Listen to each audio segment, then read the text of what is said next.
गाँव के पश्चिमावा में पकवाई नरवा निमन लागे हो सुनर लागे पनिया भरे सांवर गोरिया निमन लागे पनिया भरे सांवर गोरिया आपन आपन रूप के वर्णन कर पन घटवा पजाके त पहिला सपनावा देवकी जी देखेली पहिला सपनावा देवकी जी देखेली त पहिला पहर रतिया होए ललना ए ललना ए ललना ए ललना हरियर धान के खोइछवा आचारवा के दो बांधी गईले हो।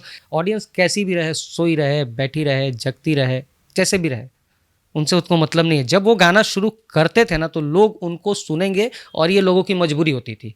चंदा मामा आरे आवो बारे आवो नदिया की नारे आवो नदिया की नारे आवो हो ए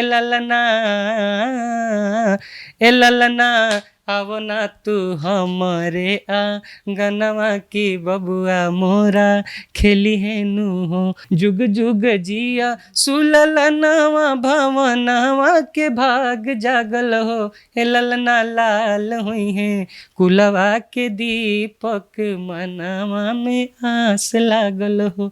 कभी कभी अच्छा करने में खुद ही आदमी बुरा कर जाता है, पता नहीं चलता है कि अरे रामा रिम झिम बरसत पनिया झूले राजा रनिया ये रामा कि अरे रामा रिम झिम बरसत पनिया झूले राजा रनिया ये रामा ABCD के हो पढ़ैया राजा पढ़ावे लगले ना ABCD के हो पढ़ैया राजा पढ़ावे लगले ना राजा पढ़ावे लगले ना राजा पढ़ावे लगले ना ए राजा पढ़ावे लगले ना राजा पढ़ावे लगले ना, है ना। उतना करने के बाद एक सफल प्रोग्राम करने के बाद पार्टी कहे कि 10,000 रुपये आपको नहीं मिलेगा तो उस समय तो भाई साहब बहुत गंदी गालियाँ आती हैं। ये मैं कहवा से आवेला या जन बाजन अवरु सजन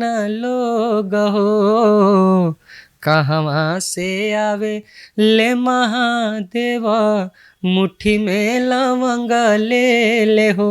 अच्छा, मैम को खुश करने के लिए अगर वो कभी रूठती हैं तो कौन सा जगराता गाते हैं? तो जय हो जय पत्नी प्यारी करती हो तुम मनमानी बोली की डोली हरदम मारती ओ प्यारी हम तो उतारे तेरी आर हमरो के लगही सुतालिए आमा हमरो के लगही सुतालिए आमा बेटा और पी के रोज करेला डरामा दीवाना तेरा आया बाबा तेरी शिरडी में दीवाना तेरा आया बाबा तेरी शिरडी में नजराना दिल का लाया रे बाबा नजराना दिल का लाया बाबा तेरी शिरडी में।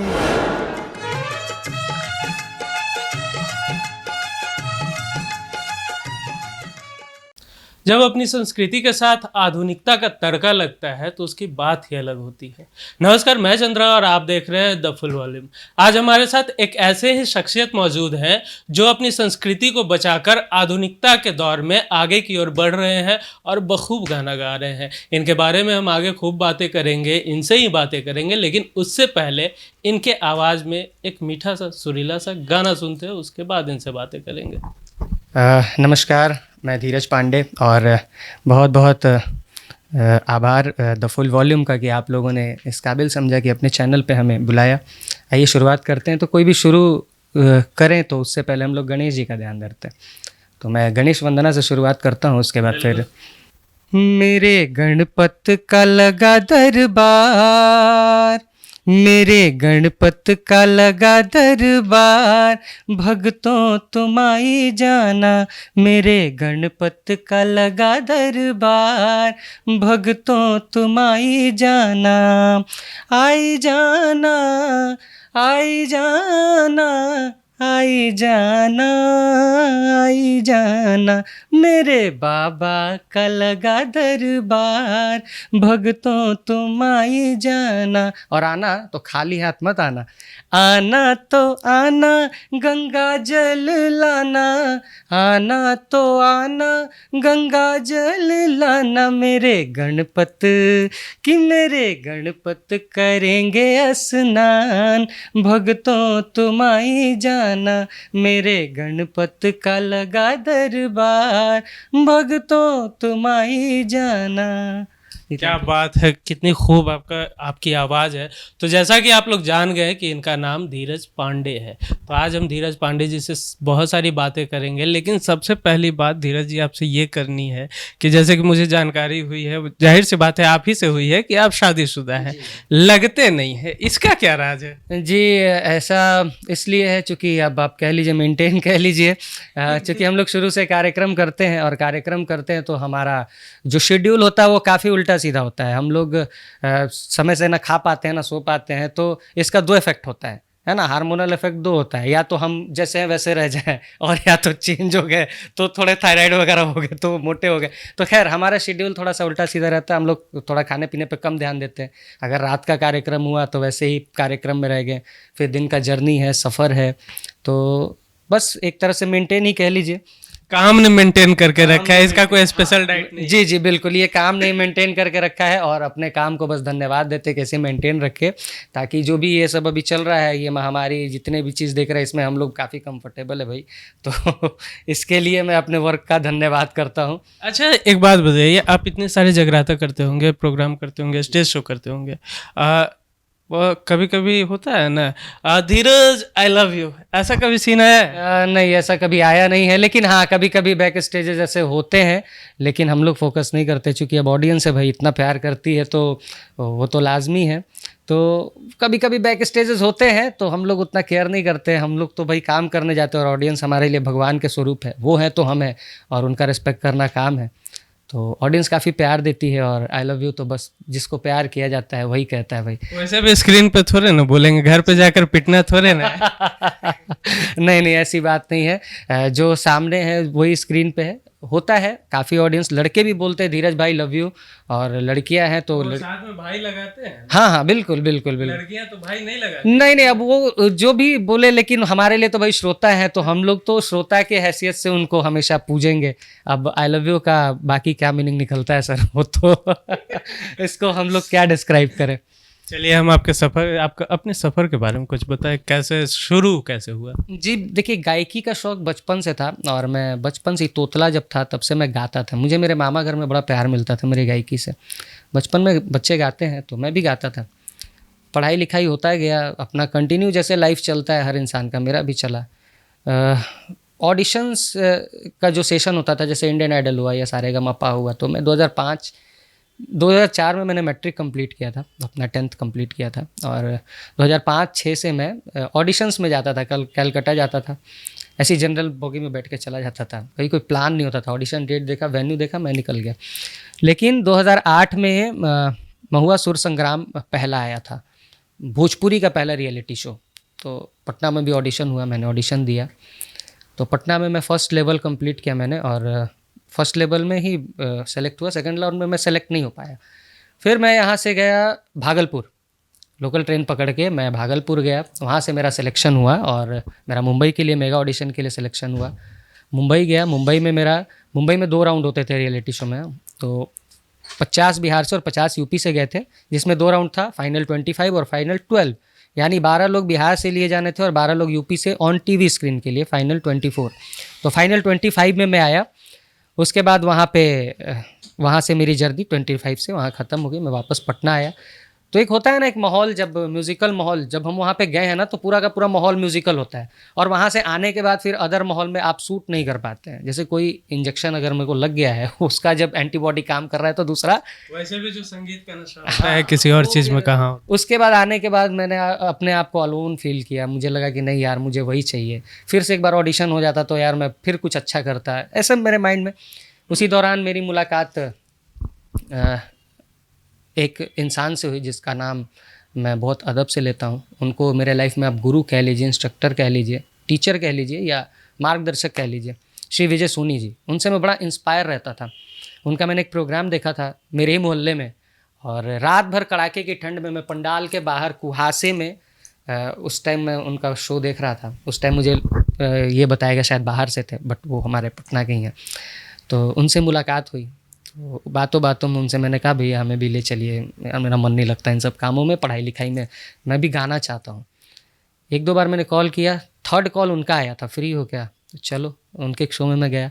उसके बाद उस शो के बाद मैं कंटिन्यू उनके साथ प्रोग्राम में जाने लगा, मतलब लाइव कंसर्ट्स में जाने लगा। तो मैं कोरस वोरस, मुझे माइक दिया करते थे कोरस करो, तो मैं कोरस करता था, और उनके मैं एक्टिविटी को फॉलो करता था। वो कैसे खड़े होते हैं, कैसे गाते हैं, कैसे ऑडियंस को, उनके पास एक सबसे अच्छी कला ये है ना कि ऑडियंस कैसी भी रहे, ये चीज़ मैंने उनसे सीखा था। ऑडियंस कैसी भी रहे, सोई रहे, बैठी रहे, जगती रहे, जैसे भी रहे, उनसे उसको मतलब नहीं है। जब वो गाना शुरू करते थे ना तो लोग उनको सुनेंगे, और ये लोगों की मजबूरी होती थी। ये चीज़ मैंने उनका कॉपी किया था, और आज भी मैं उनके साथ हूँ। आज हमें एक साथ रहते 13-14 साल हो गए। मैं उन्हीं को फॉलो करता हूँ। आज पटना में मैं हर जगह जाता हूँ। तो मेरा भी एक टर्म आया, 3 साल मैं कोरस करता रहा, सीनियर जूनियर्स इधर उधर। एक टाइम आया कि मुझे भी गाने का मौका मिला, और जब मैं गाया तो मुझे लगा कि यार ये कोरस का इतना बड़ा प्रभाव है। जब मैंने गाया तो लोगों ने मुझे काफ़ी वाहवाही दी। और पहला स्टेज शो आपने जो गाया था, गाना आपको याद है? जी बिल्कुल, मैंने उस समय गाया था, लखवीर सिंह लखा जी का पहला गाना हुआ था। तो वो गाना आज भी मैं गाता हूँ, और बड़ा फेवरेट गाना है। सदा पापी को पापी से भी तुम माँ भव सिंधु तारी हो, फंसी मझधार में नैया तो भी पल में उबारी हो। न जाने कौन ऐसी भूल मुझसे हो गई मैया, तुम अपने इस बालक को माँ मन से बिसारी हो बिगड़ी मेरी बना दे, बिगड़ी मेरी बना दे, ऐ शेरों वाली मैया, बिगड़ी मेरी बना दे, ऐ शेरों वाली मैया, बिगड़ी मेरी बना दे। और इसी भजन को मैंने पहली बार गाया था मंच पे, और काफ़ी तालियां मिली थी इस भजन के लिए, और साजिंदे भी बहुत अच्छे थे, उन्होंने जो सपोर्ट किया था, बड़ा मज़ा आया था। फिर इसके बाद एक और भजन गाया था, चूँकि जोन जो चल रहा था ना तो सारे लोग आ रहे थे, कुछ लोग भोजपुरी गा रहे थे तड़क भड़क, सारे लोग डांस कर रहे थे, सारे लोग। मेरा जिस टाइम में एंट्री हुआ था मुझे समझ भी नहीं आया कि मैं गाऊँ तो क्या गाऊँ। तो मैं एक अलग फील्ड को लेके, जैसे ये कवाली टाइप का भजन हो गया है ना। उसके बाद एक साईं बाबा का भजन है आपका, दीवाना तेरा आया बाबा तेरी शिरडी में, दीवाना तेरा आया बाबा तेरी शिरडी में, नजराना दिल का लाया रे बाबा, नजराना दिल का लाया बाबा तेरी शिरडी में। दूसरा भजन ये गाया, मतलब मेरा पैटर्न थोड़ा चेंज हुआ, और ऑडियंस को लगा रही ये क्या हो गया। तो वो मेरा पहला स्टेज था, और वो मेरा टर्निंग पॉइंट था, और वहाँ से फिर मैं भी प्रोग्राम में गाने लगा। आज मुझे गाते हुए 10 साल 12 साल हो गए, लीड करते हुए, तो काफ़ी अच्छा लगता है। और तो सिर्फ भजन ही गाते हैं? नहीं, भजन के अलावा मैं बॉलीवुड भी गाता हूँ। मैं भोजपुरी के जो विधा, चूँकि मैं भोजपुरी भाषी हूँ, आरा मेरा घर है, मेरा जन्म स्थान है, मैं भोजपुरी भाषी हूँ। तो भोजपुरी के जो विधाएँ हैं, आप समझ लीजिए कि जो भी 16 विधा में हमारे आते हैं जन्म से मृत्यु तक, वो मैं सारे गाता हूँ। बॉलीवुड भी गाता हूँ, चूँकि टाउनशिप में हूँ तो इवेंट वगैरह काफ़ी होते हैं, तो उसमें भी पूछते हैं, तो मैं वो कुछ भोजपुरी के कुछ गाने अगर आप हमें सुना दें। भोजपुरी में देखिए 2-3 तरह की चीज़ें हैं। मैं गाने से पहले बता दूं कि भोजपुरी को लोगों ने अदरवाइज़ लिया है ना। मैं खुद भोजपुरी भाषी, और मैं भोजपुरी बोलता हूँ, और हमारे दादा परदादा हमारे ब्लड में भोजपुरी, तो भोजपुरी में 2-3 तरह की चीज़ें हैं। एक जो फोक होते हैं वो अलग होते हैं, है ना। जैसे 16 विधाएं की हम बात करते हैं, तो विधा जो होती है ना वो हमारे संस्कृति से जुड़ी होती है। तो हम ये लोग 16 विधा जैसे हमें क्लियर करें। 16 विधा ये होती है कि जैसे आप जन्म लेते हैं, जन्म से मरण तक में जो आप जीवन जीते हैं उसमें 16 तरह की विधाएं होती हैं। अच्छा। जैसे आपने जन्म लिया, आपकी बाल्य अवस्था हुई, उस समय हम लोग सोहर गाते हैं। फिर आप लड़कपन में आते हैं, है ना, फिर जवानी में आते हैं, फिर आपकी शादी होती है, फिर शादी के गीत होते हैं, है ना। तो ये सब चीज़ होगी। फिर मौसम उसमें आ गया, आपका बसंत हो गया, आपका फिर 12 मासा हो गया, कजरी हो गया, झूमर हो गया, है ना। तो ये सारी विधाएं में आती। ये फोक अलग हुआ। आजकल जो लोकगीत चलते हैं ना, लोग उसको भी फोक कहते हैं। वो फोक नहीं है ना, उसको हम लोग श्रृंगार रस कहते हैं। वो श्रृंगार में आता है। आप किसी चीज़ का वर्णन अगर किसी भी अपने तरीके से करें तो उसको हम लोग श्रृंगार रस बोलते हैं। अपनी तरह से चीज़ों को सजाना मतलब श्रृंगार करना, तो वो एक अलग चीज़ हो गया, है ना। तो मैं एक बड़ा प्यारा गीत है, फोक गीत है मुन्ना सिंह जी का। मुन्ना सिंह जी बड़ी पुराने गायक हैं भोजपुरी के। उन्होंने एक बड़ा सुंदर सा लोकगीत गाया है। गाँव के पश्चिमवा में पकवाई नरवा, गाँव के पश्चिमवा में पकवाई नरवा, निमन लागे हो सुनर लागे, पनिया भरे सांवर गोरिया, निमन लागे पनिया भरे सांवर गोरिया, आपन आपन रूप के वर्णन कर पन घटवा पजाके, आपन आपन रूप के वर्णन कर पन घटवा पजाके, कहल गोर की संवर की बिटुइया से आपन अंगूठा दिखा के, ऐनक में जाके मुहवा निरेखा, ऐनक में जाके मुहवा निरेखा, जीरा के जैसन फोरन लागे हो निमन लागे, पनिया भरे सांवर गोरिया, निमन लागे। तो ये बड़ा प्यारा फोक है हमारे। इस तरह के गाना अगर आप स्टेज पे गाते हैं तब तो जाहिर सी बात है आपके पब्लिक झूमेंगे, नहीं तो क्या करेंगे। जी बिल्कुल बिल्कुल।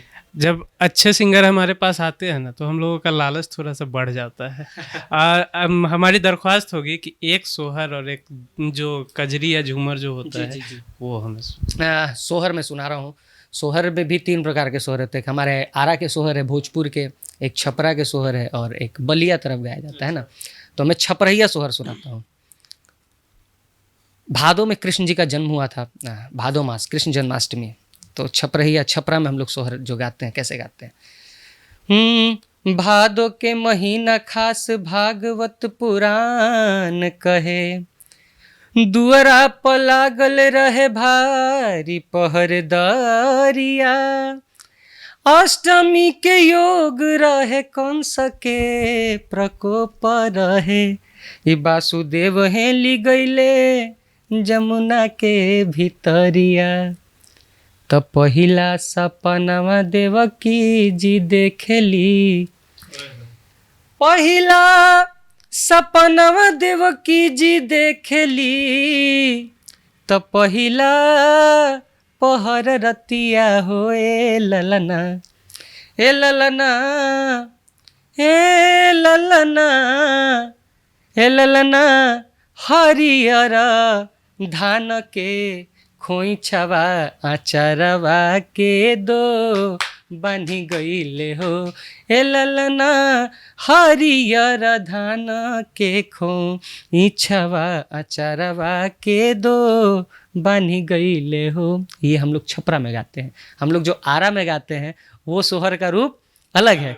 चंदा मामा आरे आवो बारे आवो नदिया की, नरे आवो नदिया की, नरे आवो हो ए ललना, ए ललना, आवो ना तू हमरे आंगनवा की बबुआ मोरा खेली है नू हो, ए ललना, आवो ना तू हमरे आंगनवा की बबुआ मोरा खेली है नू हो। और इसके बाद जो है बहुत प्रचलित सोहर है जो सब लोग गाते हैं। जुग जुग जिया सुललनवा भवनवा के भाग जागल हो, जुग जुग जिया सुललनवा भवनवा के भाग जागल हो। हे ललना लाल हुई हैं कुलवा के दीपक मनवा में आस लागल हो। हे ललना लाल हुई हैं कुलवा के दीपक मनवा में आस लागल हो। ये थे सोहर की जो कुछ प्रक्रियाएं जो मैंने सुनाई। कजरी आपने कहा, कजरी सावन में गाया जाता है ना। कि अरे रामा रिम झिम बरसत पनिया झूले राजा रनिया ये रामा। कि अरे रामा रिम झिम बरसत पनिया झूले राजा रनिया ये रामा। झूले राजा रनिया ये रामा, झूले राजा रनिया ये रामा। कि अरे रामा मंद मंद मुस्कनिया झूले राजा रनिया ए रामा। कि अरे रामा रिम झिम बरसत पनिया झूले राजा रनिया ए रामा। ये आपने कजरी सुना। आपने कहा झूमर, तो झूमर जो है बड़ा प्यारा सा है। ABCD के हो पढ़ैया राजा पढ़ावे लगले ना, ABCD के हो पढ़ैया राजा पढ़ावे लगले ना, राजा पढ़ावे लगले ना, राजा पढ़ावे लगले ना, ए राजा पढ़ावे लगले ना, राजा पढ़ावे लगले ना। तो ABCD के हो पढ़ैया राजा पढ़ावे लगले ना। जब हम भैनी 5 बरिस के, जब हम भैनी 5 बरिस के, तब क ख ग घ के हो पढ़ैया राजा सिखावे लगले ना।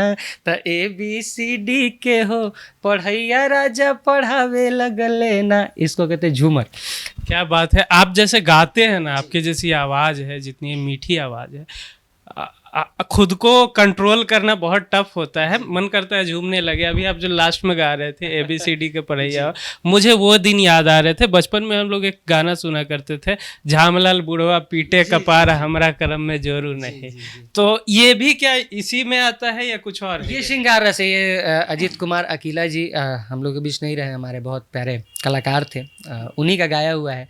तो ये जो है ये श्रृंगार रस में आता है ना। ये उन्होंने जब इस गाने को किया था तो उस टाइम 1 जनवरी का सीजन चल रहा था। 31 दिसंबर को ये दिखाया जाता था आपको नेशनल टीवी पे। हाँ, हम लोग बहुत छोटे-छोटे, हाँ बहुत छोटे। हाँ, उनका ये गाना बड़ा हिट हुआ था। तो ये श्रृंगार रस का है। वो अपनी पत्नी के लिए वो एक दर्शाया गया है ना। झामलाल बुढ़ावा पीटे कपार हमरा करम में जोरू नहीं, अरे झामलाल बुढ़ावा पीटे कपार हमरा कर। तो ये उनको एक श्रृंगार रस में दर्शाया गया है और उनका फोक में लोकगीत में काफ़ी अच्छा पकड़ था। तो इस चीज़ को वो बहुत अच्छा डिफाइन करते थे कि एक बूढ़े की कहानी है, वो सबकी खुशी देख रहा है, अपना माथा पीट रहा है। ये एक मजाकिया गीत है और श्रृंगार रस में, ताकि लोगों को मज़ा भी आए और संगीत का वो अंश भी मिले, है ना। हम लोग संगीत को जैसे सजाते हैं तो वो एक मोती की माला है ना। हम लोग जितने अच्छे से पिरोते हैं उतनी ही अच्छी माला बनती जाती है। तो इस चीज़ को उन्होंने दर्शाया और काफ़ी हिट हुआ था वो गाना। आज भी लोगों के दिमाग जहन में है। अभी तो कोरोना काल चल रहा है, अभी आपका स्टेज शो नहीं हो रहा है। सबसे ज़्यादा आप किस चीज़ को मिस कर रहे हैं कोरोना काल में? कोरोना काल में देखिए, हम लोग एंटरटेनमेंट के फील्ड से आते हैं ना। हम लोग चूँकि लोगों को एंटरटेन करते हैं, और मैंने सुना, क्या मैंने पढ़ा भी है कि म्यूज़िक थेरेपी जो होती है ना, वो सबसे बड़ी दवाई होती है। एक गाना मैंने सुना था, सॉरी डिस्टर्ब कर रहा हूँ, किन्हीं का गाया हुआ है मुझे याद नहीं है, लेकिन मैंने सुना था, प्यार नहीं है जिसको सुर से वो मूर्ख इंसान नहीं है, सुर इंसान बना देता है, सुर भगवान मिला देता है। जी बिल्कुल, यही कहा गया है संगीत के लिए। देखिए, म्यूज़िक हर किसी के अंदर है। हमने जो लाइफ में फ़ील किया है, आपने भी देखा होगा, यहाँ जितने लोग दुनिया में हैं, म्यूज़िक भगवान ने सबको दिया है। उसको हम लोग धरती पे तराशते हैं ना, उसको तराशने का काम होता है। और हर फील्ड में लोग हैं, ठीक है। म्यूज़िक हर किसी के अंदर अगर नहीं होता तो आप गाने नहीं सुनते, आप गाने सुन ही नहीं सकते हो, चूंकि आपके अंदर म्यूजिक अगर नहीं है तो। आप धरती के ऐसे कोई भी इंसान बताओ जो गाने नहीं सुनता हो, यानी उसके अंदर म्यूजिक है ना। अब जिनके अंदर टैलेंट है उनको अगर वो निखारते हैं तो वो अपने सफलता की तरफ पहुंचते हैं, जो वो करना चाहते हैं। जस्ट लाइक हमारे साथ भी यही सब चीज़ है। कोरोना काल है, 2 साल से हम लोग जिस महामारी को झेल रहे हैं, नो डाउट रोग तो है ही, और बेशक हम लोग को भीड़ से बच के रहना चाहिए, लेकिन हमारा वही भीड़ स्रोत है, वही जनता हमारी भगवान है। हम लोग, हमारी पब्लिक है, हमारे श्रोता हैं तो हम लोग हैं। अगर वो नहीं है तो हमको सुनेगा कौन, हमें उस जगह पे पहुंचाएगा कौन? तो श्रोता भगवान है। तो हम लोग अपने श्रोताओं को मिस करते हैं, और बहुत मिस करते हैं। हमारे बहुत सारे श्रोता ऐसे हैं जो हमें हर साल हम लोगों को बुलाते हैं, हर साल हमारे शोज़ कराते हैं।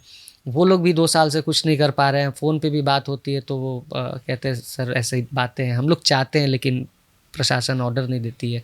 तो हम लोग भी समझाते हैं कि भाई महामारी तो है और जितना बच के रहे बढ़िया है, जब भगवान चाहेगा तो हम लोग मिलेंगे ही मिलेंगे। लेकिन हम लोग बहुत मिस करते हैं अपने सारे श्रोताओं को, बहुत मिस करते हैं, उस स्टेज को हम लोग बहुत मिस करते हैं। वैसे तो कोरोना का टाइम है, आपका कोई में प्रोग्राम वगैरह नहीं हो रहे होंगे, लेकिन शादी का सीजन है और उसमें सबसे बेस्ट जो लगता है वो जो गाली, उस अंदाज में गाली और कहीं नहीं सुनने को मिलता है। तो अगर आप गाली गा सके तो देखिए, बेसिकली तो क्या होता है ना कि जब हम लोग शादी देखते हैं तो शादी में जो विदाई होती है, द्वार पूजा होता है, तिलक चढ़ता है, गुरहत्ती होता है, तो बेसिकली ये महिलाएं गाती हैं। लेकिन फिर भी मुझे शारदा सिन्हा जी का एक गाली याद है।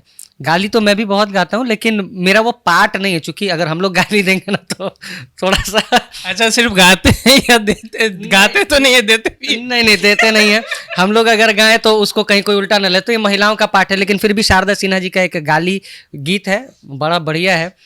हम त मंगनिया जन बाजन, अरे हम त मंगनिया जन बाजन, अरे हई फुकना काहे लवले रे, फुकना काहे लवले रे, थुकब तोरा दाढ़ी में बंदूक काहे लवले रे, थुकब तोरा दाढ़ी में मतलब अब दाढ़ी में थूकिए। तो ये शारदा सिन्हा जी का है, बड़ा प्यारा सा है। तो बाकी तो गालियां हैं, बहुत सारे हैं उसमें, चोर चुट्टा बहुत सारा चीज़, लेकिन हम लोग नहीं बोल सकते क्योंकि हम लोग मेल हैं, फीमेल का पार्ट है। तो चलिए वैसा रहेगा। तो अच्छा ठीक है, ऐसे तो आप नहीं गाते, उतना नहीं गाते होंगे गाली, क्योंकि ये फीमेल का पार्ट है। लेकिन कभी किसी प्रोग्राम में लग गया हो, प्रोग्राम करते करते, आधा प्रोग्राम करते करते पता चल गया हो कि ये पेमेंट जो है नहीं मिलने वाला है, या ढंग का नहीं मिलने वाला है, काट ही लेगा ये, उस समय निकलता है अंदर से कि गाने के रूप में ही गाली देना शुरू कर दो? बहुत गंदा गाली आता है उस समय। ये हकीकत बता रहा हूँ मैं, क्योंकि क्या होता है ना, कई बार मैं किसी की बुराई नहीं कर, देखे सारे पार्टी हमारे लिए, जितने भी लोग हमारे प्रोग्राम कराते हैं या शोज कराते हैं, वैसे भी जो प्रोग्राम कराते हैं उन्हीं के बदौलत तो है, पेमेंट देते रहिएगा। जी, तो सारे लोग अच्छे हैं। लेकिन कभी कभार किसी पार्टी के साथ क्या होता है, बहुत ज़्यादा टचवुड नहीं होता है, उनका सारा प्रोग्राम अच्छा हो जाने के बाद, सब कुछ हो जाने के बाद, वाहवाही मिल जाने के बाद, ये बोल देने के बाद आपकी पूरी टीम की परफॉर्मेंस बहुत अच्छी है, आपके पूरे टीम ने बहुत अच्छा काम किया, लेकिन सर जो है ना आपका ये 10,000 रुपया 15,000 रुपये इस चीज़ में काट रहे हैं हम, उस समय तो ऐसा लगता है सर ना कि जैसे, तो फिर आप उसमें ना डिमोटिवेट हो जाते हैं ना, क्योंकि हम लोग जो प्रोजेक्ट करते हैं ना, हर किसी के लिए प्रोजेक्ट होता है। अभी हम लोग ये जो आज कर रहे हैं ये भी प्रोजेक्ट है, हम लोग जो काम करते हैं उसको प्रोजेक्ट के रूप में। तो अगर हमने शो लिया है तो शो अकेले हमारे भरोसे तो होता नहीं है। अब किसी को धीरज पांडे को सुनना है तो धीरज पांडे अगर ऐसी जाके खड़ा हो जाए तो लोग तो सुनेंगे नहीं, उसके पीछे म्यूजिशियंस होते हैं, उसके पीछे सपोर्टेड सिंगर्स होते हैं, उसके पीछे पूरा एक स्टेज का सेटअप होता है। इतना अरेंज करने के बाद अगर हम लोग कहीं बाहर जा रहे हैं, आउट ऑफ बिहार जा रहे हैं, आउट ऑफ कंट्री जा रहे हैं, तो हमारा पूरा खर्च होता है ना। उतना करने के बाद एक सफल प्रोग्राम करने के बाद पार्टी कहे कि 10,000 रुपये आपको नहीं मिलेगा, तो उस समय तो भाई साहब बहुत गंदी गालियाँ आती हैं। ये मैं तो कभी बीच स्टेज पे अपने गाने के रूप में गाली दी है? नहीं, बीच स्टेज पे ऐसे कभी मैंने गालियाँ नहीं दी हैं। हाँ, 1-2 बार ऐसा ज़रूर होता है कि देखिए, अब कभी कभी गाँव वगैरह में जब शोज़ होता है ना, तो वहाँ के लोग बहुत कल्चरल होते हैं, अच्छा समझते हैं, अच्छा करते हैं, लेकिन कभी कभी अच्छा करने में खुद ही आदमी बुरा कर जाता है, पता नहीं चलता है। तो भीड़ काफ़ी होती है, खुद आपस में लड़ जाते हैं, आपस में सारा माहौल ख़राब हो जाता है, और फिर उसका गर्मी जो है वो आके स्टेज पे दिखाते हैं, कोई डंटा पटक रहा है कोई, तो उस सिचुएशन में बहुत सारे कलाकार डर जाते हैं, क्योंकि वो भी आपके यहाँ गेस्ट हैं, वो कुछ कर नहीं सकते। लेकिन मेरे लाइफ में जब भी कभी ऐसा हुआ है, मैं कभी भी स्टेज से हटा नहीं हूँ। कभी नहीं हटाऊं। हाँ, गालियां नहीं दी, लेकिन माइक पे ज़रूर बुलाऊं कि सर जो कर रहे हैं बहुत गंदा कर रहे हैं, ऐसे नहीं करना चाहिए। अच्छा, स्टेज प्रोग्राम में अभी तो शराब बंद है, अब बंद है कि चालू है वो पब्लिक बताएगी लेकिन जो प्रोग्राम होते हैं, शादियां होती हैं, तो जब शराब खुली पूरी तरीके से चलती थी, तो जाहिर सी बात है इन सब चीज़ों में तो बहुत सारे लोग टिका कर आ जाते हैं। आ गए और आप एक अच्छा सा मस्त एक भजन सुना रहे हो और कह रहे हो कि मुन्नी बदनाम हुई सुनाइए, तो आप क्या करते हैं? जी, ये बहुत ये कई एक बार हमारे साथ हुआ है ये कोई इंसिडेंट? हाँ, नहीं, ये ऐसे में मेरे साथ एक इंसिडेंट हुआ था। मैं एक शादी के जब चालू था, जब बिहार में बंद नहीं था, तब की बात बता रहा हूँ। मैं एक शादी के कार्यक्रम में गया था और बजाते बहुत अच्छे से, मैं कपड़े पहनकर जो ट्रेडिशनल हमारा ड्रेस होता है, जीन्स पे कुर्ता पहन के, और मैं गाने के लिए गया। मुझे शुरुआत करना था एक भजन से और 2-3 फिल्मी गाने गाने थे। उसके बाद फिर वो डांस का प्रोग्राम था, चूँकि उस डांस का माहौल उस टाइम रहता था। तो मैंने पहला गाना गाया, तब तक तो कुछ नहीं हुआ। पहला भजन मेरा ठीक हो गया, भजन तक तो कोई कुछ नहीं बोला। पहला गाना गाया तो भाई साहब 2-3 लोग बंदूक लेके आ गए, हमारी तो हालत ख़राब और मेरे ऊपर भिड़ा कर मुझे ही गालियाँ दे रहे हैं, बोले प्रोग्राम शुरू करो। मैंने कहा सर प्रोग्राम तो हो रहा है, प्रोग्राम ही तो कर रहे हैं। फिर मैंने अपना कंटिन्यू किया, फिर मैंने दूसरा गाना गाया, फिर आ गया लेके प्रोग्राम। अब प्रोग्राम तो शुरू, अभी कौन सा प्रोग्राम बोल रहा है। तब मुझे पीछे किसी ने आके कहा कि भाई साहब डांस का प्रोग्राम शुरू कराओ, नहीं तो गोली मार देगा। मैं फटाक से, भाई साहब, मैंने एंकर को माइक पकड़ाया, मैं नीचे भाग गया। डांस का प्रोग्राम शुरू हुआ, बंदे खूब मस्त हुए। डांस का प्रोग्राम जब तक चला, फिर मेरी एंट्री ख़त्म हो गई, फिर मैं भी अपना कुर्ता उर्ता उतार के अपने टी-शर्ट में आ गया। रात के 2:30 बजे की बात मैं बता रहा हूँ। सारी डांसर डांस कर चुकी थी, सारे लोग अपना परफॉर्मेंस कर चुके थे, सब कुछ हो चुका था। अब उस जगह पे कोई प्रोग्राम देखने वाला नहीं था, 4 लोगों को छोड़कर। देखिए, ये मेरे साथ इत्तेफाक होता है या क्या होता है, भगवान मेरे साथ होते मुझे नहीं पता। और वो चारों व्यक्ति वही थे जो बंदूक दिखा रहे थे बार बार। उसके बाद मेरी सेकंड एंट्री आई तो मुझे बोला गया आप जाइए गाने। मैंने कहा मैं नहीं गाऊंगा भाई, वो लेके बैठा वो फिर कहेगा प्रोग्राम शुरू करो, फिर कहेगा प्रोग्राम शुरू करो, इतना देर से प्रोग्राम देख रहा है। तो नहीं जाइए ना, वो कुछ नहीं बोलेगा, ठीक है। वो शुरुआत में था। मैं गया तो एक बंदे ने मुझसे कहा कि सर, उसने कहा कि फिल्मी उल्मी है, यही सब है कि कुछ ट्रेडिशनल भी गाते हैं। हम कहा सर बोलिए तो शादी का गीत शुरू करें। बोला हाँ, क्या बात है, शुरू करिए। मैंने शादी का गीत गाना शुरू किया, जो पारंपरिक होते हैं, जो हमारे गांव घर में गाए जाते हैं। भाई साहब, जो इंसान ने मुझे पहली बार बंदूक दिखाया था, वही इंसान ने मेरे ऊपर इतने पैसे उड़ाए। बाद में हमसे गला मिला, मेरा नंबर लिया, मुझे बोला कि हो जाता है जुनून जुनून में, लेकिन आप बहुत अच्छा गाते हैं। हम बोले सर हम लोग आर्टिस्ट हैं, इन सब चीज़ों से थोड़ा सा डरते हैं। तो सेकंड बार जब स्टेज पे चढ़े और सामने था, उस समय तो नहीं मालूम था कि हाँ वो मारेगा कि नहीं मारेगा? हाँ, लग तो रहा था कि मारेगा। हाँ, डर इसलिए देखिए, चूंकि हम लोग वर्क में होते हैं, हम लोग भी काम में गए हुए हैं, हमें उस काम के पैसे मिले हैं ना, हम लोग भाग नहीं सकते हैं। तो भाग तो नहीं सकते, गला कापा था?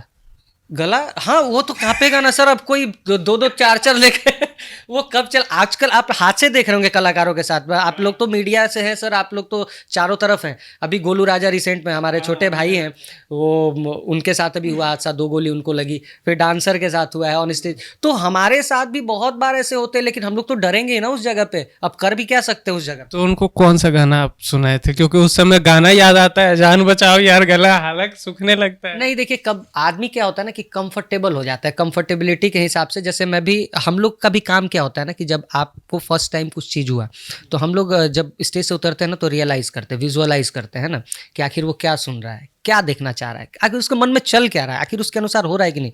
जब तक उसके अनुसार हुआ, वो शांत बैठ गया। अब वो आया तो अब उसके मन में लगा कि कुछ सुनने वाला चीज़ सुना जाए। एक टाइम आता है ना, एक टाइम के बाद। तो मुझे लगा, तो उसने मुझे खुद ही बोल दिया कि कुछ ट्रेडिशनल। तो मैंने एक शादी का गीत सुनाया। शादी का गीत हमारे घर में गाया जाता है।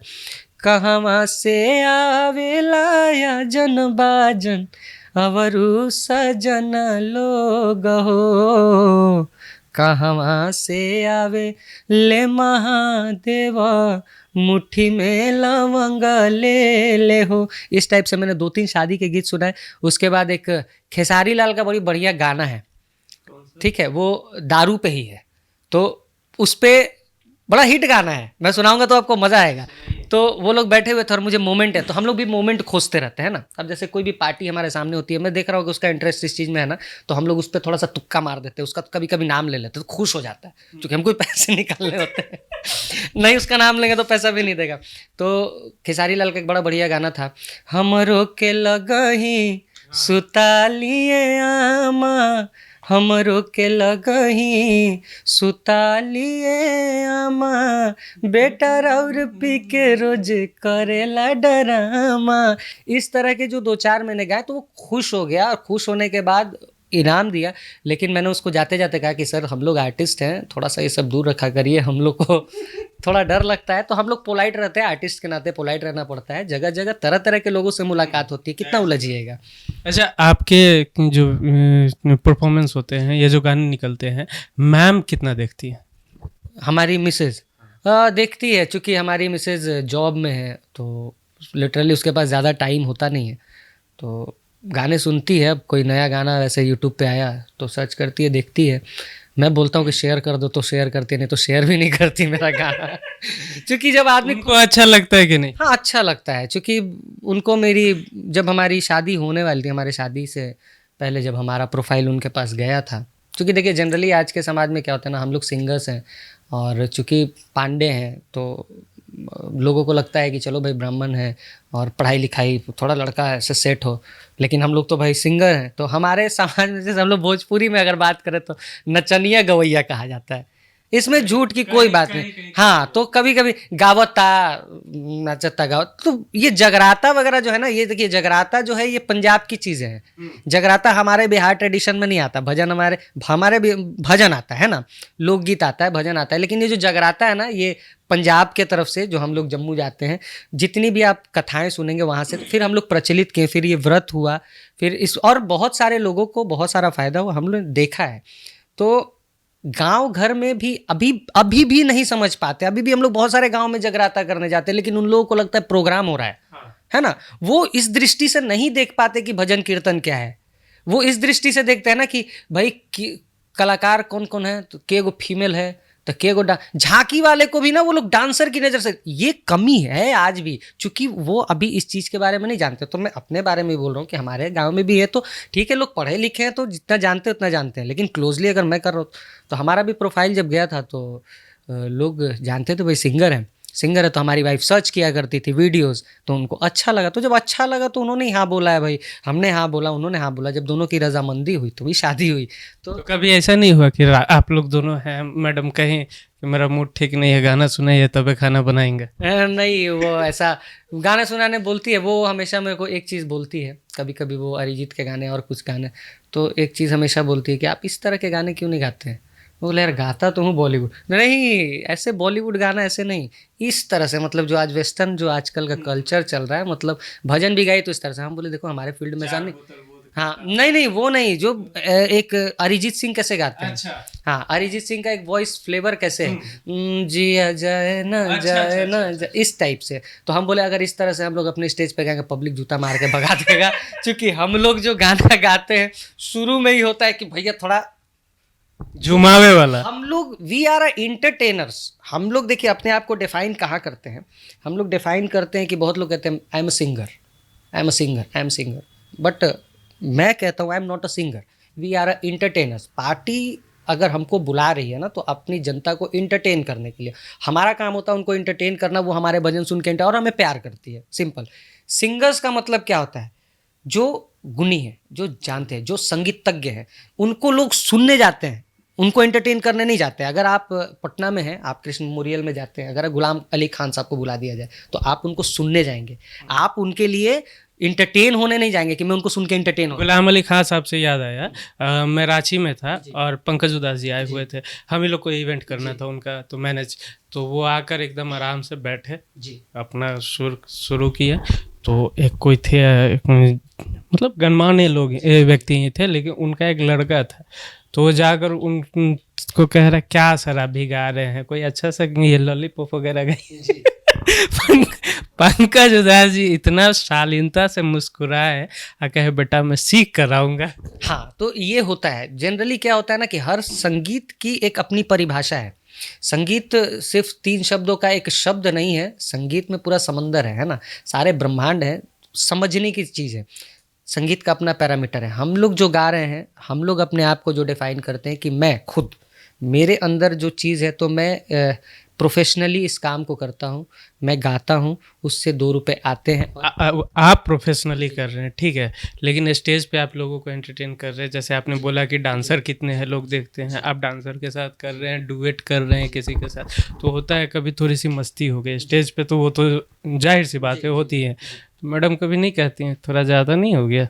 नहीं, चूँकि हमारा जॉनर जो है ना, चूँकि हम लोग, मैं डांसर्स के साथ कभी मैंने शो किया नहीं है। कब एक आध बार कभी वो जब पुराने जब होते थे तो वो चला गया कभी किसी शो में, चूँकि मेरा वो बैकग्राउंड है नहीं। हम लोग बेसिकली जगराता, ये जगराता भजन माता की चौकी या डिवोशनल जो भी हमारे साईं बाबा के हो गए, श्याम भजन हो गया, ये हमारा एक अपना फील्ड है। अच्छा, मैम को खुश करने के लिए अगर वो कभी रूठती हैं तो कौन सा जगराता गाते हैं? जगराता नहीं, उस समय तो फिर फिल्मी गाना होता है, फिर तो देवी माता का, फिर तो जय हो जय वही मैं बोल रहा हूँ कि कौन सा आरती जो है, कौन सा एक आरती है, कभी ऐसा गुस्सा आ जाए तो जय हो जय पत्नी प्यारी, करती हो तुम मन मानी, बोली की डोली हरदम मारती, ओ प्यारी हम तो उतारे तेरी आरती। अगर जगराता से मनाना हो तो ऐसे ही कुछ करना होता है, अदरवाइज फिर तो उनको आपका कौन सा गाना पसंद है? देखिए, ऐसे तो लिटरली उनको सारे गाने पसंद ही हैं, लेकिन एक गाना वो हमेशा हमसे सुनती है और सुनना चाहती है हमेशा,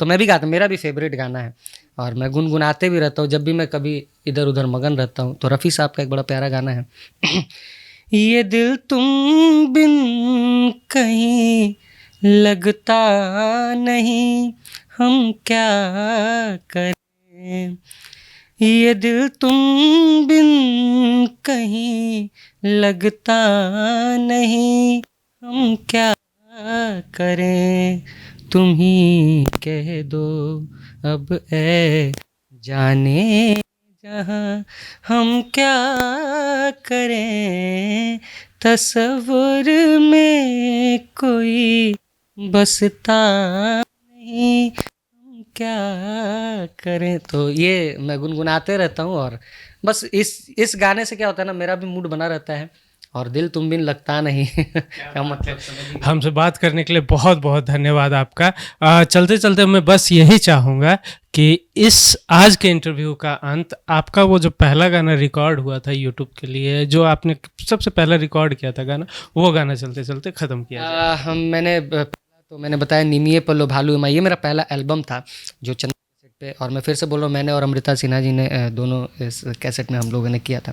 उसमें एक बड़ा प्यारा गाना था और मैं जाते जाते देशभक्ति, चूँकि हमारे बॉर्डर पे जो लोग हैं और बॉर्डर पे हमारे सैनिक हैं, जवान हैं, आज उनकी वजह से हम लोग सुरक्षित हैं, तो मैंने उस कैसेट में एक गाना गाया था भजन के रूप में कि एक पत्नी अपने पति के लिए, उनका पति फ़ौज में है और अपने पति के लिए वो देवी माँ से प्रार्थना कर रही है, कह रही है, सैया मोरा सीमा पर जवान हो, सैया मोरा सीमा पर जवान हो, सेनुरवा के लाज रखी हा, सैया मोरा सीमा पर जवान हो, सेनुरवा के लाज रखी हा, करी लेनी हो रातों से आज हो, हाँ करी लेनी हो रातों से आज हो, सेनुरवा के रखी हाँ,